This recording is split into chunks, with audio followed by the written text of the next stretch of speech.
항상 기뻐하라. 쉬지 말고 기도하라. 범사에 감사하라. 오늘 말씀의 제목 그렇게 할 수 있을까? 중에 한 가지는 이 앞에 세 가지 말에 대한 항상 기뻐할 수 있을까? 쉬지 않고 기도할 수 있을까? 모든 일을 감사할 수 있을까? 그런 질문입니다. 그리고 또 하나의 질문을 숨겨놓고 있습니다. 그 질문은 우리도 그럴 수 있을까? 그런 얘기인데 오늘 본문 말씀을 데살로니가 전서를 데살로니가 교회에 편지로 써서 보낸 사도 바울의 삶처럼 우리도 하나님의 말씀을 내 삶 가운데 드러내고 내 삶을 통해서 하나님의 말씀을 나타낼 수 있을까? 그런 생각입니다. 의문문으로 물었지만 그렇게 하자, 그렇게 하면 좋겠다, 그런 뜻인 거 아시죠? 앞에 말씀에 대한 내용은 제가 간단하게 요약해서 얘기하는 것으로 넘어가도록 할게요. 이 말씀이 중요하게 여겨지실 테지만 이미 많이 들으셔서 다 알 줄로 생각하고 그렇게 전합니다. 사람이 살아가면서 항상 기뻐할 수는 없죠. 그런데 가장 중요한 것, 가장 큰 것, 가장 귀한 것을 이미 가졌다면 때로는 슬프고 때로는 힘들어도 그 삶의 기본적인 마음이 항상 기뻐하는 마음으로 살 수 있겠죠. 그것을 말하는 것이 아닌가 생각을 합니다.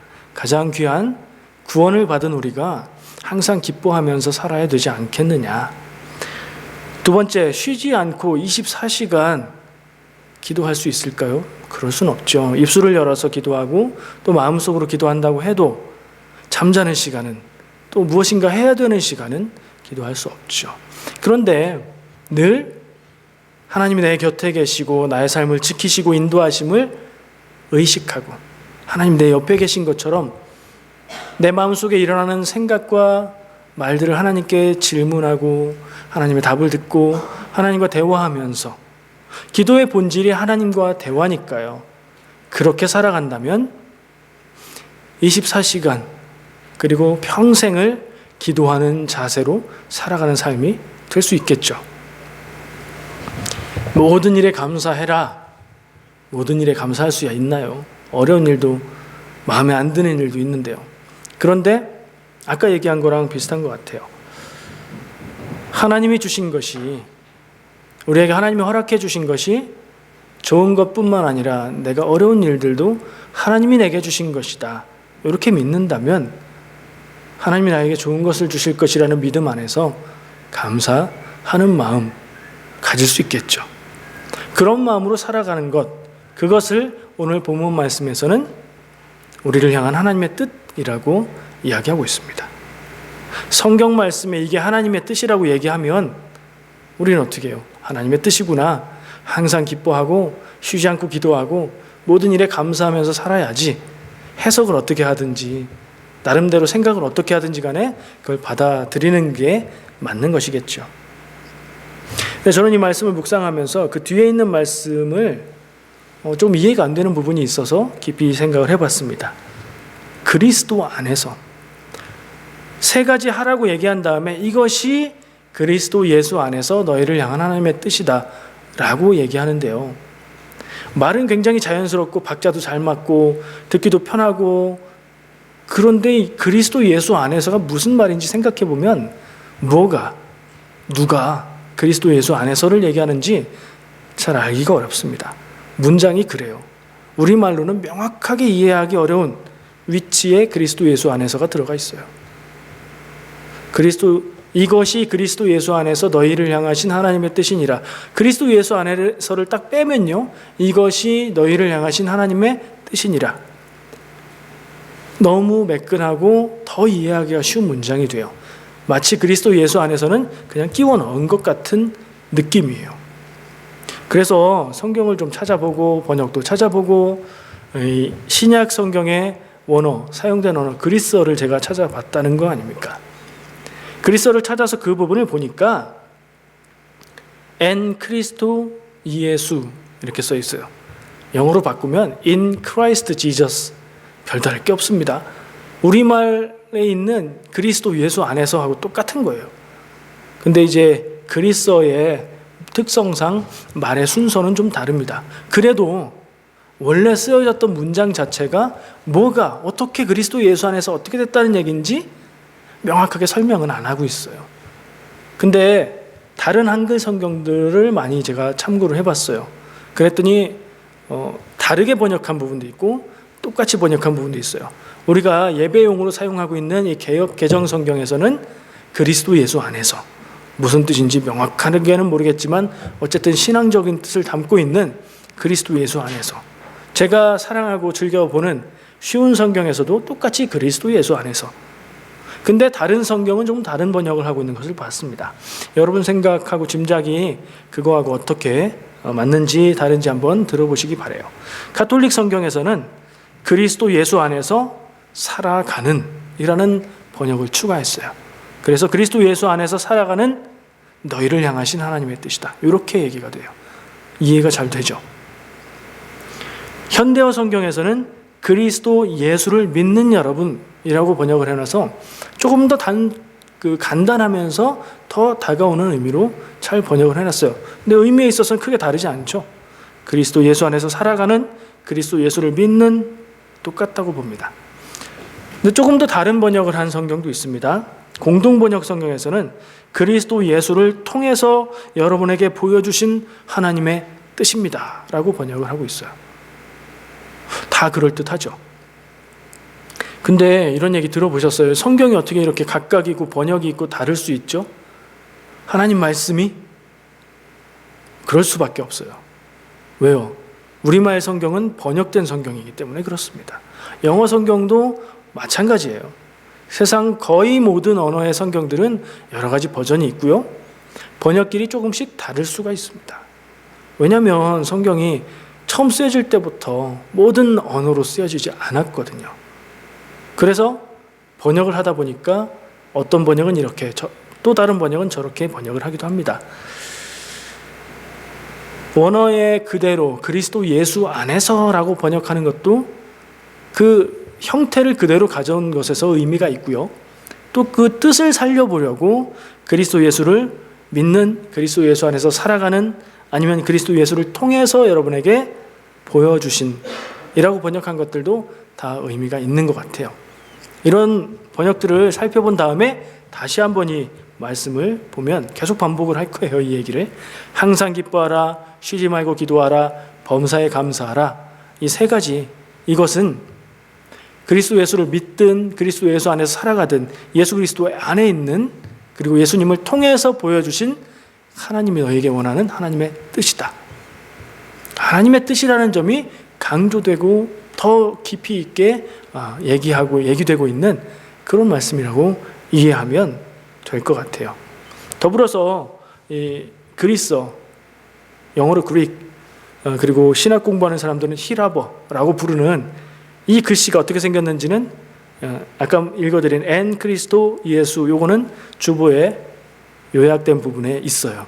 그거 보시면 영어랑 비슷하구나, 비슷하게 읽어도 되는구나 느낌이 오실 거예요. 몇 가지 빼고는 영어랑 비슷해요, 알파벳이.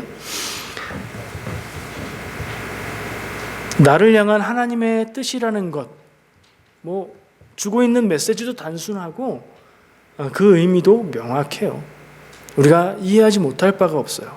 근데 너희를 향한 하나님의 뜻이다, 이 명확한 부분을 저는 다시 한번 생각을 해봤습니다.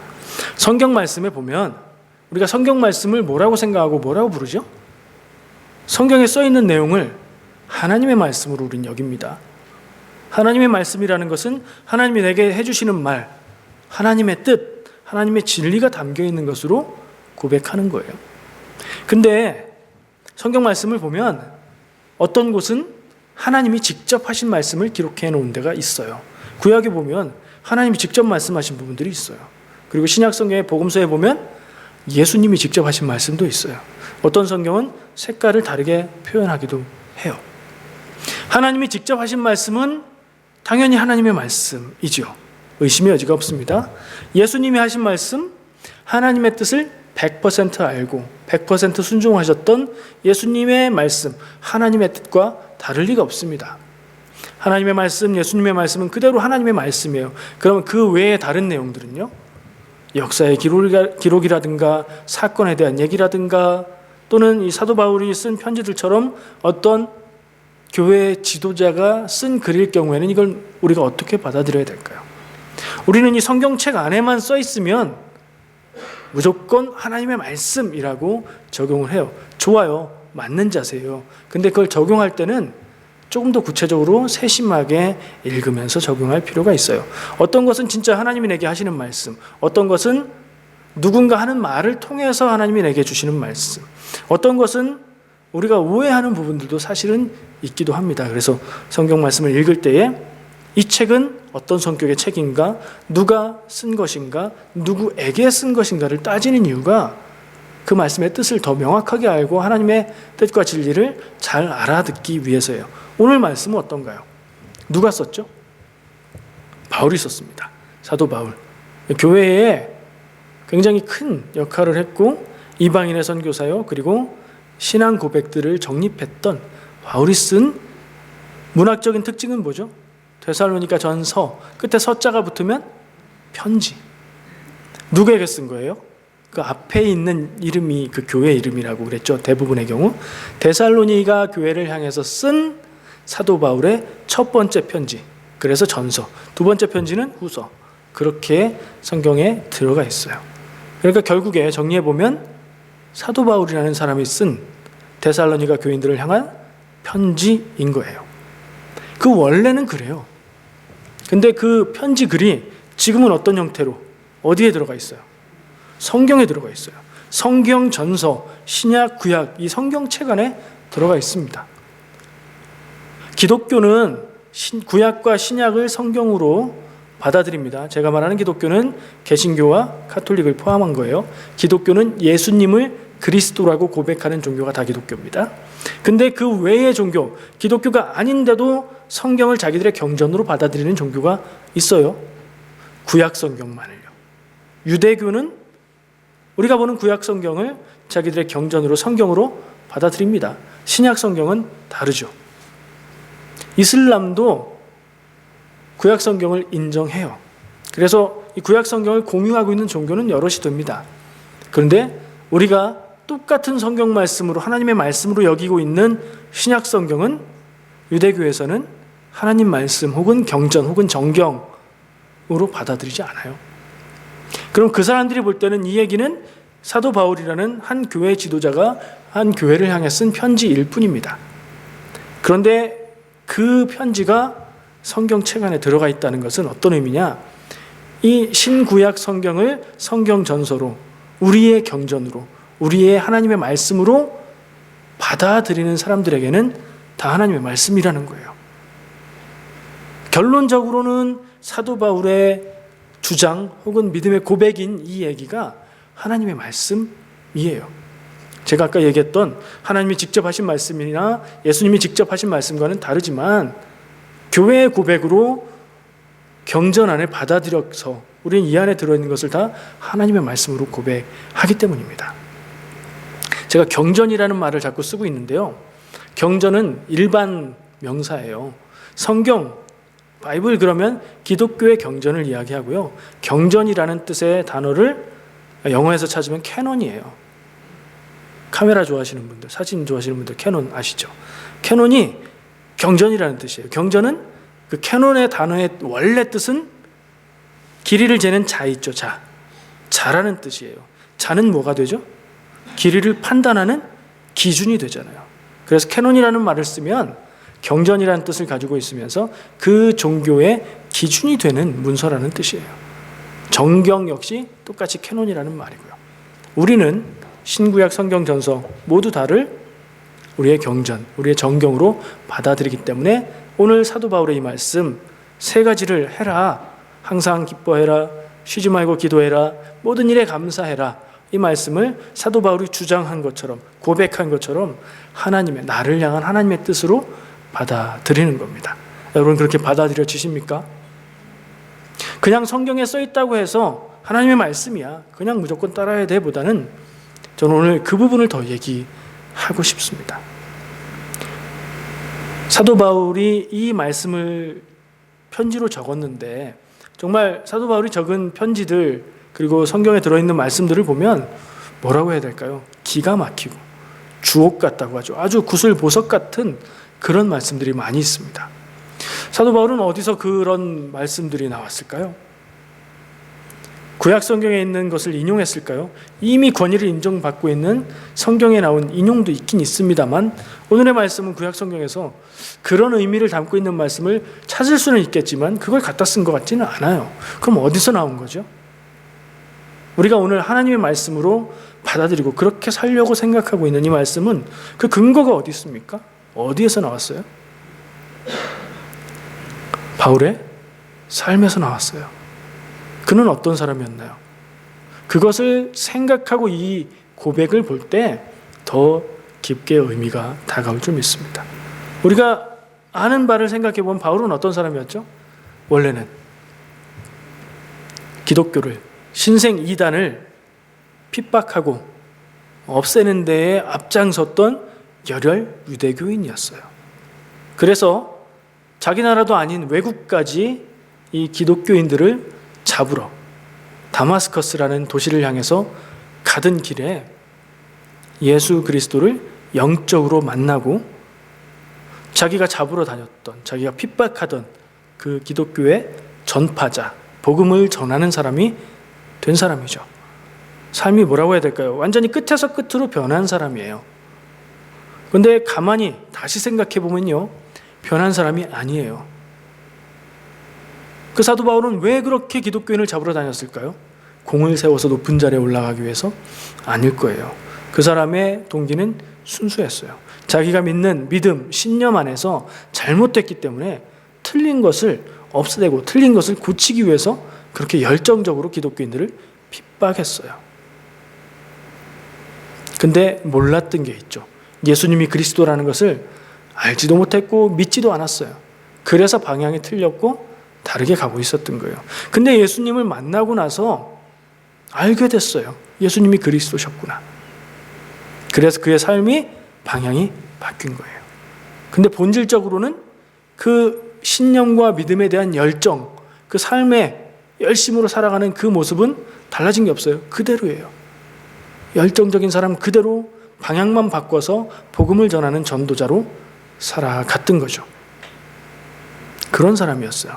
또 하나 이 사도 바울의 삶의 재료라고 할 수 있는 게 한 인물인데요. 가말리엘이라는 사람이 있습니다. 가말리엘은 누구죠? 들어보셨을 거예요. 사도 바울이 고백하면서 나는 유대인 베냐민 집하고 가말리엘의 문화에서 배웠고 이렇게 얘기하고 있는 대단한 율법학자인 한 사람이에요. 그는 사내들인 공회의 의원이었어요.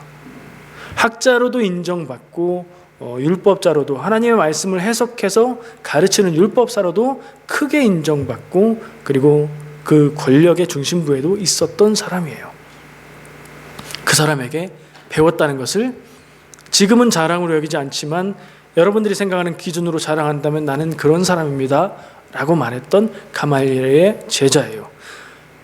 제자가 스승에게 배우고 공부하면 뭐를 받죠? 영향을 받죠.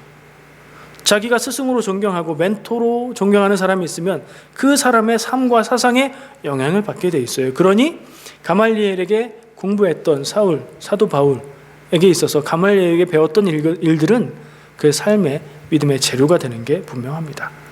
가말리엘이 어떤 사람인지 그래서 살펴볼 필요가 있어요. 바울 역시 바리새인이었어요. 그리고 가말리엘도 바리새인이었어요. 유대교의 한 분파입니다. 율법을 중요하게 여기는 분파예요. 근데 그 바리새인 중에 두 파가 있습니다. 하나는 샴마이 학파고 하나는 힐렐 학파예요. 못 들어보셨어도 괜찮아요. 별로 얘기 안 하는 내용이니까. 근데 이 가말리엘은 힐렐 학파에 속한 사람이에요. 이 둘이 같은 바리새인들이긴 하지만 그 안에서 차이가 있어요. 샴마이는 율법의 구절들을 아주 단호하게 지키는 것을 중요하게 생각하는 사람들. 그리고 힐렐 학파는 율법의 뜻, 율법을 제정한 하나님의 뜻 안에서 율법을 해석하는데 조금 덜 율법주의적이고 조금 비교적 상대적으로 융통성이 있는 그런 학파였습니다. 그리고 이 힐렐 학파라고 이름 붙여진 힐렐이 역시 유대교의 가장 위대한 것으로 여겨지는 랍비인데 이 가말리엘의 할아버지예요. 지금 가말리엘은 바울의 선생님, 그 할아버지 힐렐, 그들의 학풍, 하나님의 말씀, 율법, 성경을 해석하는 그들의 학풍이 어땠는지에 대해서 얘기하고 있어요.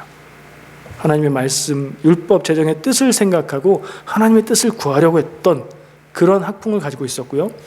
사도행전 5장에 보면 가말리엘이 나와요. 직접 그의 모습이 나오는데, 사도행전은 무슨 얘기죠? 사도들이 전도하기 시작하는 교회의 처음의 이야기잖아요. 사도들이 막 전도하고요, 병든 사람을 고치고 믿는 사람들이 3,000명, 5,000명 이렇게 늘어나니까 예수님을 죽게 했던 유대교의 지도자들이 긴장합니다. 사도들이 전했던 메시지가 유대인 여러분들이 죽였던 예수님이 바로 그리스도십니다. 그분은 다시 살아나셨고 지금 하나님 곁에 올라가셨습니다. 다시 오실 때에 심판이 있을 겁니다 라는 내용이거든요. 그게 복음이잖아요. 그 내용을 전했어요. 그거에 따르면 그 예수님을 죽게 만든 유대교의 지도자들은 그리스도 메시아, 이스라엘의 구원자를 죽인 게 되는 거잖아요. 그 메시지 자체가 그들에게 위협이 되고요. 근데 그 얘기를 아무리 떠들어도, 사도들이 아무리 얘기하고 막 사람들 붙잡고 얘기해도 아무도 여겨듣지 않으면 위협이 안 되죠.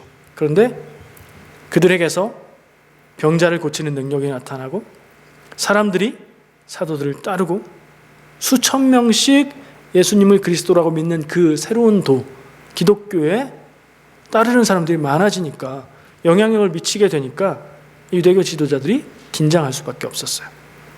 그래서 다시 모여서 사도를 잡아서 신문하고 그러면서 위협하기도 하고 막 그러는 일들이 있어요.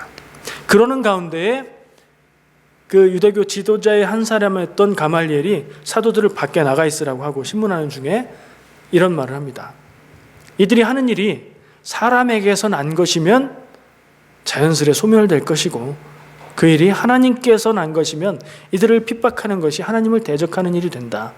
그러니 이들을 그냥 놔두는 것이 가장 좋은 방법이다 라고 얘기를 해요. 그래서 사도들을 풀어주거든요. 결과적으로 사도들을 도와준 거죠. 근데 그 가말리엘은 사도들을 돕기 위해서 한 얘기가 아니라 자기 생각으로, 지혜의 생각으로 하나님의 말씀들에 비추어서 생각해 볼 때 그게 맞다는 생각을 지혜롭게 얘기한 거예요. 그는 그런 사람이었던 거예요. 그런 사람에게서 공부를 했던 사도 바울 역시 그런 말씀을, 하나님의 말씀을 보는 지혜 가운데에 하나님의 뜻을 구하는 데에 온전했던 그런 사람이라고 볼 수 있겠죠. 또 사도 바울의 삶의 재료가 뭐가 있을까요? 예수님을 만난 만남이 있어요. 아까 얘기했던 예수님을 영적으로 만난 뒤에 이방인의 사도로 변하게 됐죠. 그는 사명을 따라서 살았던 사람입니다. 제가 사명 얘기를 자주 하는데 여러분들의 사명, 제가 여러 번 얘기했기 때문에 나의 사명은 무엇일까 생각을 해보셨을 거예요. 사도 바울은 자기의 사명을 알았어요.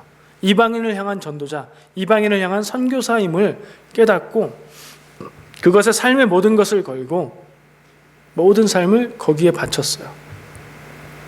그리고 마지막 순간까지 복음 전하는 일을 그치지 않았죠.